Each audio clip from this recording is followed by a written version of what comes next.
비방보다 회개를 앞세우라. 두 번째, 요한계시록 16장 17절에서 21절 말씀. 어제에 이어서 계속됩니다.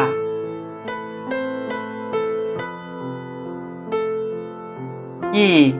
심판자처럼 행동하지 말라. 성도는 왜 사사로이 복수하지 말아야 하는가? 하나님의 선한 심판을 믿기 때문이다. 사사로이 복수의 칼을 빼드는 것은 하나님의 심판을 믿지 못하는 증거다. 사실상 남을 심판할 온전한 자격이 있는 사람은 한 명도 없다. 인터넷에서 심한 말로 교회를 비방하는 사람 중에는 현재 교인이거나 한때 교인이었던 사람도 많다. 매우 안타까운 일이다. 감정적인 심한 비방은 하나님이 기뻐하시지 않고 문제 해결을 더 멀어지게 한다. 그런 비방이 무너뜨리는 것은 잘하지만 세우는 것은 잘 못하고, 더 나아가 그런 비방을 하는 자기 영혼부터 무너질 때가 많다.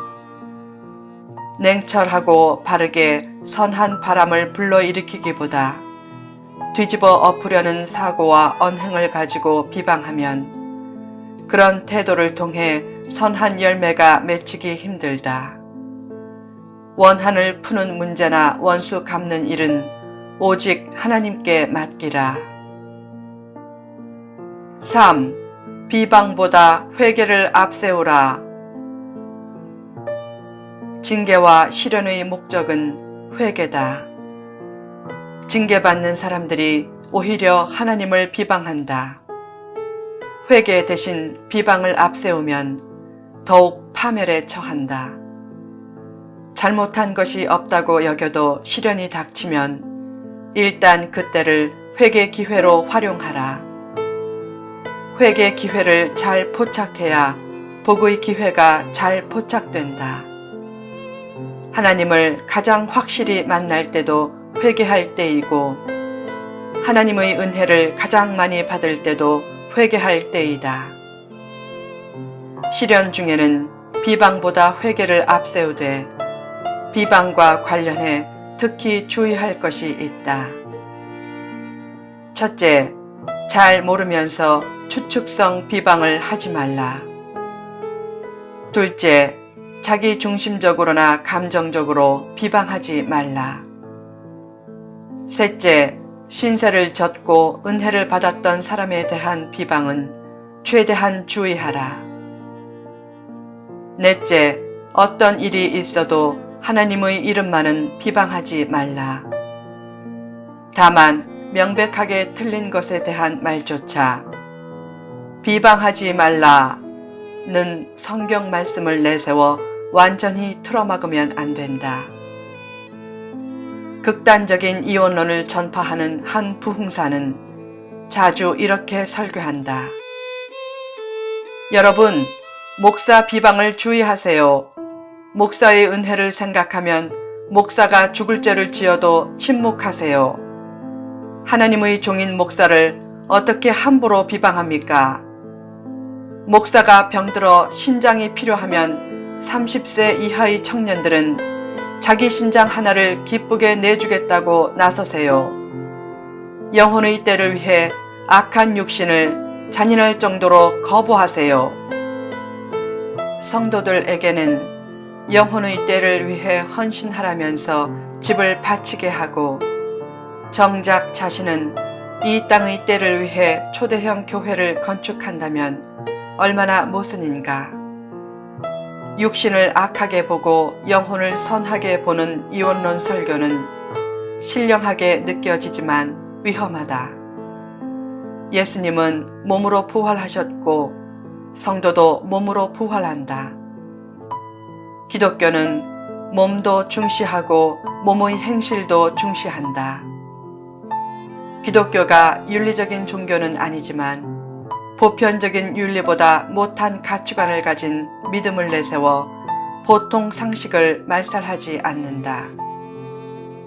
교회와 교우와 목회자를 사랑해야 하지만 나를 절대 비방하면 안 된다는 식의 낯뜨거운 말은 영혼과 공동체를 크게 오도할 수 있다. 분명히 틀렸는데 틀렸다는 말도 못하게 하는 것은 독재자들의 행동과 똑같다. 목회자가 명백한 잘못을 했을 때 목회자를 존중하면서 기회를 잘 포착해 지혜롭게 잘못된 점을 말해주는 것은 결코 비방이 아니다. 예수님은 천국은 여기 있다 저기 있다고 하지 못하고 너희 안에 있다고 하셨다. 능력과 치유도 여기 있다 저기 있다고 하지 못하고 우리 마음 안에 있다. 즉 진실한 회개로 마음의 천국을 이루면 능력과 치유의 가능성이 커진다. 치유를 받겠다고 치유 집회를 돌아다니면 치유의 가능성은 크게 떨어진다. 기적적으로 치유받은 사람을 보면 그 전에 대개 철저한 회개가 있었다. 인간 최고의 능력은 회개의 능력이다. 회개 잘 할 줄 아는 성도가 1등 성도다. 그러므로 비방보다 늘 회개를 앞세우라.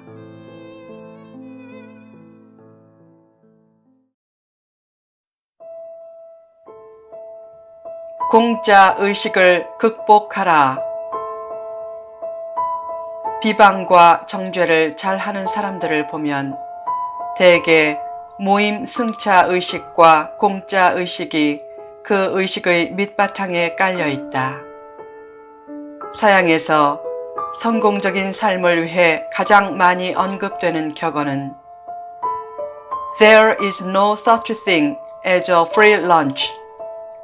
즉, 공짜 점심과 같은 것은 없다 란 격언이다.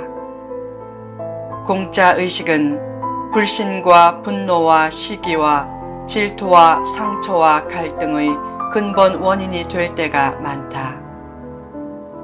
받은 혜택에 대해 정당한 대가를 치르려고 하고 받은 은혜에 대해서도 헌신의 대가를 치르려고 하라. 많은 추수를 원하면 많은 씨를 뿌리고 내일의 웃음을 원하면 오늘의 눈물을 흘리라.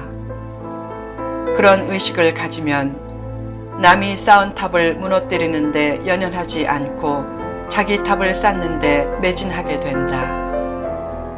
반면에 대가를 치르지 않는 공짜 의식을 가지고 불법과 편법을 동원하고 입으로만 의를 내세우면 사회에 무수한 균열과 아픔이 생겨난다.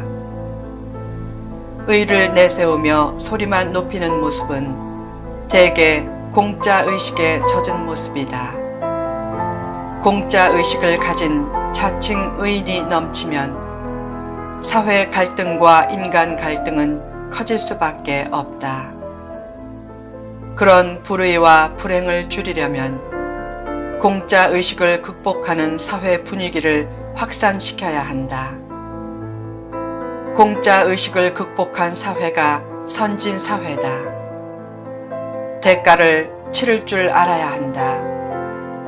대가를 치르지 않으려는 것이 불의이고 대가를 치르려는 것이 정의다.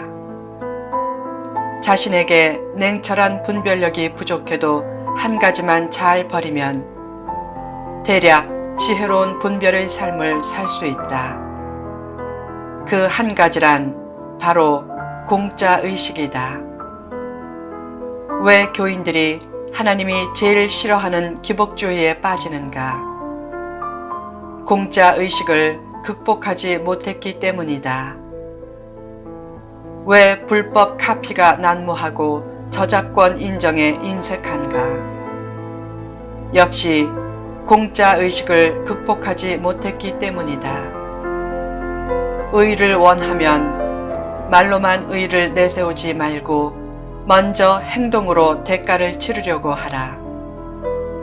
대가를 치르는 일을 회피하면 불의와 정의를 분별하지 못하고 의인인 척 소리만 높이다가 결국 불행한 길로 가게 된다. 하나님은 공짜 의식을 불의로 여기시고 싫어하셨기에 죄인을 용서할 때도 그냥 용서하지 않고 죄의 대가를 치를 방법을 마련하셨다. 그 방법이 바로 예수님을 십자가에 내어주시는 방법이었다. 그러므로 예수님의 십자가의 사랑을 생각할 때마다 늘 스스로 다짐하라. 앞으로 하나님이 싫어하시는 공짜 의식을 버리고 대가를 치를 줄 아는 삶을 살자. 공짜 의식을 극복한 사회가 선진 사회이고 공짜 의식을 극복한 믿음이 성숙한 믿음이다. 일전에 미국의 한 국립공원에 갔다.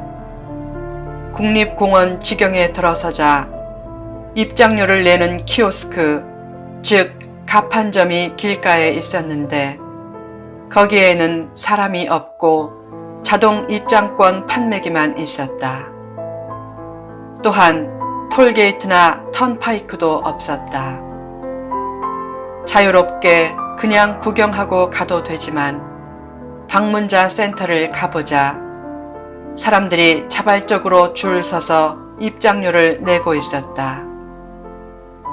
필자도 줄 서서 20불을 냈는데 3시간 후 국립공원을 떠날 때까지 어디에도 입장권 검사를 하는 장소나 사람이 없었고 감시 카메라도 없었다. 그때 이런 선진의식은 정말 배울만하다 라고 여겼다. 대가를 자발적으로 치르는데 인색하지 말라. 대가를 치르지 않고 남이 이룬 것을 공짜로 얻으려고만 하는 것은 불행하고 불의한 태도다. 더 나아가 공짜 심리를 의로 여기고 소리까지 높인다면 그것은 시급히 치료해야 할 내적인 병의 징후다. 복된 성도가 되려면 공짜 의식을 잘 극복하라. 또한 인간관계에서 승리하고 공동체의 책임 있는 일원이 되기 위해서도 공짜 의식을 잘 극복하라.